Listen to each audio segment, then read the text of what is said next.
नमस्कार, welcome to Study I Q. मैं हूं प्रशांत धवन और इस वीडियो में हम डिस्कस करेंगे कि साउथ कोरिया की इमरजेंसी का क्या हुआ, यहाँ पर इमरजेंसी अचानक से खत्म क्यों हो गई और इस सब का इम्पैक्ट भारत पे क्या होने वाला है। ना पहली बात तो ना दुनिया भर का मीडिया आज के समय ये बात दिख रहा है कि 3 दिसंबर 2024 ये एक ऐसी तारीख है जो साउथ कोरिया लंबे समय तक भुला नहीं पाएगा। रीजन इसका बहुत ही सिंपल है, क्योंकि साउथ कोरिया, इनके जो प्रेसिडेंट हैं यून सुक योल, इन्होंने इस तारीख को अटेम्प्ट किया कि ये खुद को बना देंगे साउथ कोरिया का डिक्टेटर। इन्होंने अचानक से ये अनाउंस कर दिया कि इनके सिवाय जो भी पॉलिटिकल पार्टी है साउथ कोरिया में, मतलब कि साउथ कोरिया के जो विपक्षी दल है आज के समय, सब लोग बिक चुके हैं, नॉर्थ कोरिया से इन्फ्लुएंस हो चुके हैं और इसलिए इनको जेल में डालने की आवश्यकता है। मार्शल लॉ घोषित करने की आवश्यकता है। मार्शल लॉ में आपको पता होगा, आर्मी पुलिस ये सड़कों पर उतर जाती है, सिविलियन गवर्नमेंट बंद हो जाती है, इमरजेंसी तक घोषित कर दी गई थी। एक बार को लग रहा था कि इनका जो तख्ता पलट है, बिल्कुल ये एक कू ही था। यून सुक योल जो करना चाहते थे यहाँ पर, इट वॉज ए कू। ये ऑलमोस्ट सक्सेसफुल हो गए थे। इन्होंने जो मिलिट्री थी साउथ कोरिया की, ये साउथ कोरिया के पार्लियामेंट में भेज दी थी। मगर लास्ट मोमेंट पर क्या होता है कि साउथ कोरिया के कई मेंबर ऑफ पार्लियामेंट, जिनमें से कई लोग तो लिटरली खिड़कियां तोड़कर कैसे भी करके पार्लियामेंट में गए, उन्होंने एक मोशन पास कर दिया विद इन पार्लियामेंट और वहां पे उन्होंने पार्लियामेंट के अंदर रिजेक्ट कर दिया अपने प्रेसिडेंट का मार्शल लॉ। और उसके बाद देखो, किसी भी देश में ना जब तख्ता पलट करना हो, जब आर्मी को टेक ओवर करना हो, तो आर्मी कंप्लीटली अगर प्रेसिडेंट या फिर आर्मी जनरल जो भी तख्ता पलट कर रहा है उसके साथ खड़ी है, तभी तख्ता पलट होगा।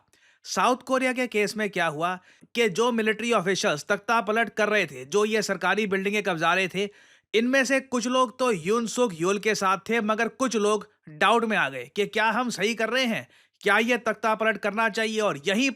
और यहीं पर यून सुक योल कमजोर पड़ गए। इनका जो तख्ता पलट करने का प्लान था यहीं पर फेल होना स्टार्ट हो गया। फिर कई जो साउथ कोरिया के जो सिविल एक्टिविस्ट हैं, जो यहाँ पे आबादी है, जो यहाँ पर सिटीजन्स हैं, ये सड़कों पे आ गए, प्रोटेस्ट करना शुरू कर दिया। और अचानक से मिराकुलसली मैं कहूँगा, साउथ कोरिया एक मिलिट्री टेक ओवर से अभी के लिए, फॉर द टाइम बीइंग बोलना पड़ेगा, अभी के लिए बच गया। अभी भी वैसे मैं आपको बता दूं, हालांकि साउथ कोरिया में मार्शल लॉ खत्म हो चुका है, पॉलिटिकल टेंशन यहां पर बनी हुई है, क्योंकि अब साउथ कोरिया में एक ऐसे प्रेसिडेंट राज कर रहे हैं जिसने लिटरली अपने देश में डेमोक्रेसी खत्म करने की पूरी कोशिश करी है। मगर ये प्रेसिडेंट अभी तक हटाया नहीं गया। इनको इम्पीच करने की बात चल रही है। जो इनका कैबिनेट है सारा, सब लोग कह रहे हैं हम रिजाइन करने को तैयार है, हमें माफ कर दो, गलती हो गई। अब फेल हो गया तख्ता पलट। जब एक बार को कोशिश कर रहे थे, एवरीवन वाज ऑन बोर्ड, मगर जब तख्ता पलट फेल हो गया, तो अब इसके बाद देखिए इन पर प्रेशर है कि क्या यून सुक यूल ये भी रिजाइन कर लेंगे, या फिर अगर ये बने रहते हैं पावर में तो फिर क्या होगा।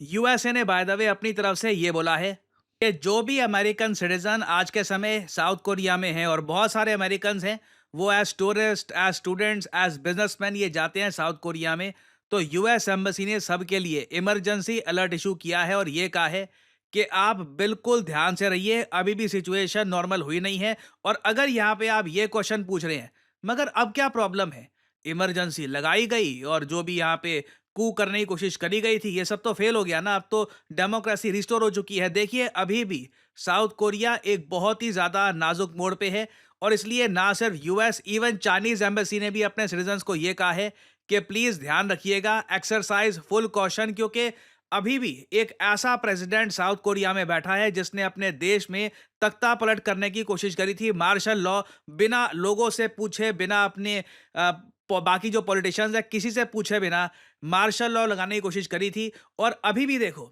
एक सबसे बड़ी प्रॉब्लम यहाँ पर साउथ कोरिया में ये भी बनी हुई है कि आप इनका इतिहास देखोगे ना तो बहुत खराब है। लोग समझते हैं कि साउथ कोरिया हमेशा से एक बहुत ज्यादा फ्लॉलेस डेमोक्रेसी रही है। मैं आपको साउथ कोरिया का जो इतिहास है ना, कि किस तरीके से बार बार यहाँ पे प्रेसिडेंट्स को हटाया गया, आर्मी ने टेक ओवर कर लिया काफी बार, ये जो इतिहास आप पढ़ोगे उसके बाद आप समझ जाओगे कि क्यों यूएस, चाइना और दुनिया के बहुत सारे कंट्रीज इस वक्त बहुत कॉशस हैं और अपने नागरिकों को कह रहे हैं कि अभी भी कुछ पता नहीं है, कि कुछ सडनली कुछ हो जाए, तो इसलिए ध्यान रखिएगा। साउथ कोरिया के जो सबसे पहले प्रेसिडेंट थे ली सुंगमान, इन पर देखिए करप्शन के इतने चार्जेस लगे और इनकी खुद की जनता इनसे इतनी तंग आ चुकी थी कि हैवी प्रोटेस्ट की वजह से इनको अपनी कुर्सी छोड़नी पड़ी बिना अपनी टर्म खत्म किए। उसके बाद जो इनके सेकंड प्रेसिडेंट आए, यून बोसोंग, उनको अपने ही देश की आर्मी ने ओवरथ्रो कर दिया। फिर अगले प्रेसिडेंट आए, पार्क चौन ही, इनको मार डाला गया। उसके बाद एक एक करके आप अगर देखो बहुत सारे जो इनके प्रेसिडेंट्स आए हैं, किसी को मिलिट्री के तख्तापलट ने हटा दिया, किसी को डेथ सेंटेंस दे दी गई क्योंकि उस पे करप्शन के चार्जेस लग गए या फिर वेरियस और टाइप के चार्जेस लग गए। एक लंबी लिस्ट आपको मिलेगी साउथ कोरियन प्रेसिडेंट्स की। और मोस्ट रिसेंटली अगर हम देखें तो पार्क ग्यून हुए, ये 2013 से लेकर 2016 तक साउथ कोरिया के प्रेसिडेंट थे। इनको इम्पीच किया गया।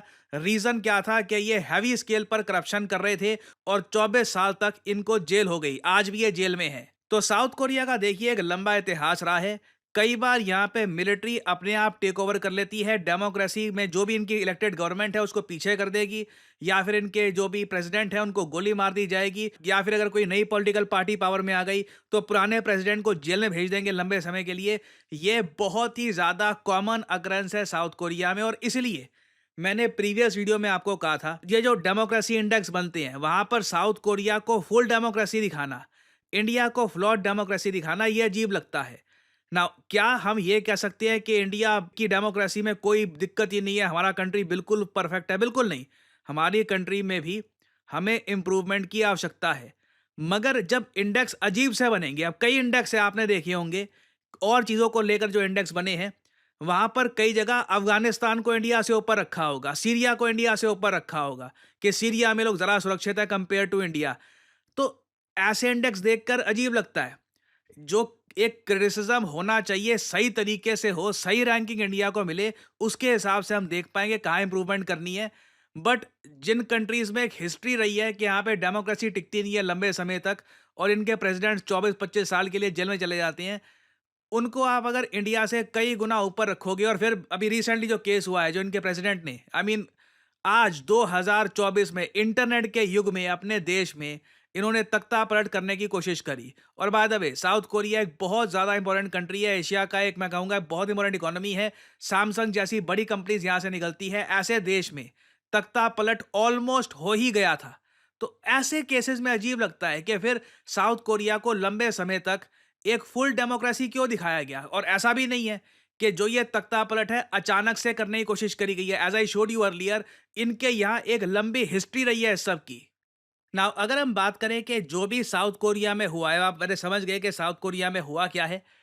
अब इसका इम्पैक्ट भारत पे क्या होगा, मैं आपको बताता हूँ क्या होने वाला है ऑलरेडी। और अगेन ये सिर्फ मेरी स्टेटमेंट नहीं है, जो भी यूएस या फिर यूरोप के स्टॉक मार्केट एक्सपर्ट्स हैं या फिर जो इन्वेस्टमेंट्स के यहाँ पर बहुत बड़े गुरुज हैं, सब लोगों ने एक बात कही है कि साउथ कोरिया से अब बड़े निवेशक धीरे धीरे पैसा निकालना स्टार्ट कर देंगे और दुनिया में पैसा निवेश करने के लिए ज़रा जगह बची नहीं है। इंडिया में एक बहुत मैं कहूँगा बड़े स्केल पर पैसा आ सकता है। इन्होंने यहाँ पर कहा है Indian market to emerge as a safe haven amidst emerging market turbulence, जो साउथ कोरिया में भी रिसेंटली हुआ। उसके अलावा भी आप अगर देखो तो साउथ कोरिया में लंबे समय से काफ़ी प्रॉब्लम्स हैं। अभी रिसेंटली इनका जो ये एपिसोड हुआ है तख्ता पलट का, इसकी वजह से जो इनकी मार्केट्स हैं ये भी थोड़ी गिर गई थी। जो इनकी करेंसी है वॉन, उसमें भी कुछ गिरावट आई थी। तो अभी साउथ कोरिया वहाँ पे स्टेबलाइज करने की कोशिश करेगा अपनी करेंसी। बट डेफिनेटली कई निवेशक अब सडनली साउथ कोरिया को देखेंगे कि ये कंट्री में कभी भी कुछ भी हो सकता है। अगर अचानक से इनका एक सिटिंग प्रेसिडेंट अपनी कुर्सी बचाने के लिए या फिर अपनी पावर को और ज़्यादा इंक्रीज करने के लिए तख्ता पलट करने की कोशिश कर सकता है, so anything can happen in the future. तो इसका देखिए एक इम्पैक्ट पड़ेगा इंडिया पे। बहुत सारे इंटरनेशनल इन्वेस्टर्स कल को साउथ कोरिया की जगह इंडिया या परहैप्स वियतनाम या वेरियस और जो कंट्रीज हैं वहां पर निवेश धीरे धीरे करेंगे। और ये देखिए वैसे भी एक नेचुरल है, क्योंकि इससे पहले एक वीडियो में आपको बता चुका हूं मैं कि साउथ कोरिया माना जा रहा है कि दुनिया का पहला देश होगा जो ऑल टुगेदर दुनिया से गायब हो सकता है, क्योंकि आबादी यहाँ पर इतनी तेजी से गिर रही है कि इसका एक बहुत ही बड़ा इम्पैक्ट इस कंट्री पे दिखेगा आने वाले दशकों में। सो अगेन देखिए ये एक काफ़ी ज़रा खराब न्यूज़ है साउथ कोरिया के लिए। आबादी वैसे ही गिर रही थी, अब पॉलिटिकल सिस्टम पे भी एक बहुत ही बड़ा प्रश्न चिन्ह लग गया है। और इस सब के बीच में अगर मान लीजिए नॉर्थ कोरिया के साथ इनकी टेंशन्स बढ़ जाती है तो that will be a huge blow to this country. अभी के लिए मैं वैसे आपको बता दूं, स्टिल मैं फिर से रिपीट करूंगा, साउथ कोरिया में जो भी अभी ये प्रॉब्लम्स हैं ये टली नहीं है। जब तक इनके प्रेसिडेंट रिजाइन करके हटते नहीं है ना, तब तक आप ये नहीं कह सकते कि अभी के लिए जो प्रॉब्लम है ये रिजॉल्व हो चुकी है, क्योंकि जो यहाँ पे हुआ है साउथ कोरिया में बहुत चिंताजनक है। यूएस ने भी कहा है कि we are deeply concerned. Obviously US अभी मैनेज करने की कोशिश करेगा कि ये क्या कर सकते हैं, जो ये प्रेसिडेंट है इनको कितनी सजा मिलेगी, क्या होगा इनके साथ। It will be very interesting to see. और कुछ अपडेट्स आती हैं तो मैं आपके लिए बाद में अपडेटेड वीडियो ले आऊँगा। और फाइनली यहाँ पे आप लोगों से मैं एक सवाल पूछूंगा। देखिए, एक देश है जिसके प्रेसिडेंट ने रिसेंटली अपने बेटे को माफ कर दिया। बेसिकली इस कंट्री में सिस्टम है कि प्रेसिडेंट पार्डन कर सकता है अपने देश के किसी भी नागरिक को अगर उसने कानून तोड़ा है। तो इस देश के प्रेसिडेंट ने ये जो पावर है ये अपने बेटे के लिए इस्तेमाल करी। के 74% लोगों ने कहा है कि ये गलत उपयोग किया जा रहा है प्रेसिडेंट की पावर का खुद के बेटे को बचाने के लिए। स्पेशली जब उनके बेटे के जो लैपटॉप में से ऐसी वीडियो सामने आई हैं कि वो बहुत बड़े याश थे, ड्रग्स वगैरह दुनिया भर की जो खराब चीज़ें हैं उसमें इंडल्ज वो कर रहे थे। उसके अलावा करप्शन में भी उनका काफ़ी जगह हाथ था, मगर फिर भी इस कंट्री के प्रेसिडेंट ने अपने बेटे को बचा लिया। तो बताइए किस कंट्री की आप यहाँ पे बात कर रहे हैं। ये है यहाँ पे आपकी ऑप्शंस: चाइना, यूएसए, इंडिया या फिर रशिया। कमेंट सेक्शन में करिए उत्तर। जो लोग देंगे सही आंसर उनकी कमेंट को मैं दे दूंगा हार्ट, ताकि बाकी लोग समझ पाएं कि सही उत्तर क्या है। और फाइनली आप लोगों के लिए बहुत ही इंपॉर्टेंट सूचना: अगर आप आने वाले प्रीलिम्स एग्जाम की तैयारी कर रहे हैं, आपको एक क्रैश कोर्स चाहिए उसका, तो स्टडी IQ आपके लिए लेके आया है SIP क्रैश कोर्स। सिंपली जाइए कमेंट सेक्शन में, ये लिंक यहाँ पे आपको मिल जाएगा, इस पे करिए क्लिक और यहाँ पे आप परचेज कर पाएंगे स्टडी IQ का प्रीलिम्स क्रैश कोर्स। बहुत ज़्यादा अफोर्डेबल प्राइस पे ये अवेलेबल है, 7,500 रुपये। बट ये भी पे मत करो, ये पे करने की क्या आवश्यकता है। यहाँ पे लिखा है ना 3 ऑफर्स अवेलेबल, इधर क्लिक करिए और यहाँ पे आपसे कोड मांगेंगे। कोड यहाँ पे डालिए PD10 और प्राइसेस और गिर जाएंगे सिर्फ 6,000 रुपये में।